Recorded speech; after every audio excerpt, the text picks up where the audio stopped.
Lorsque l'on souhaite importer des fichiers audio, eh bien ça va se passer de la même manière que pour importer des fichiers vidéo. La différence, c'est que le nom du format ne sera pas le même. On aura affaire à des fichiers WAV, AIFF ou MP3 par exemple.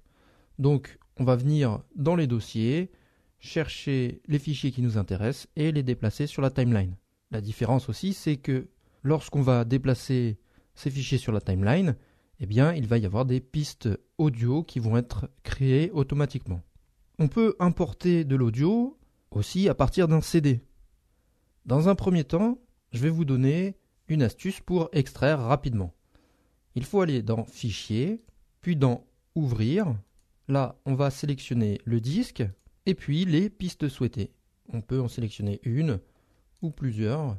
Ça va fonctionner de la même manière. Et enfin, appuyer sur Ouvrir.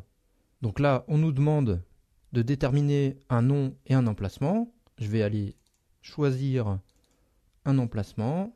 Je vais créer un nouveau dossier que j'appelle son. Et ici, je vais donner le nom.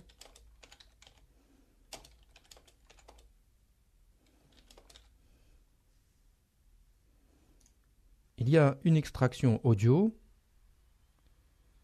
Et les événements apparaissent directement sur la timeline.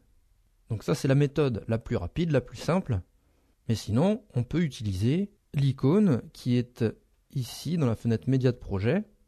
Et on aura une fenêtre qui va s'afficher avec plus de possibilités pour extraire. Bon, déjà, on va pouvoir choisir le lecteur dans lequel se trouve le CD.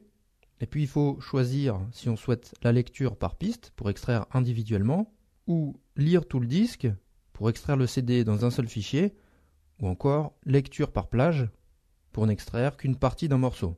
Et on va faire cela en indiquant le début et la fin de l'extraction ou en entrant une durée. Ensuite, dans le cas le plus fréquent, si on choisit la lecture par piste, on va sélectionner les pistes à extraire, et ce qui est pratique, c'est qu'on peut écouter la piste pour savoir si c'est bien celle-là qu'on veut extraire. Donc voilà, je sélectionne mes pistes. Un peu en dessous, on peut sélectionner la vitesse à laquelle les pistes seront extraites. En général, il faudra mettre la vitesse maximum, sauf si vous entendez des bruits parasites ou des trous de son, dans quel cas il faudra tenter de la réduire. Une fois que tous ces réglages sont faits, on peut appuyer sur OK.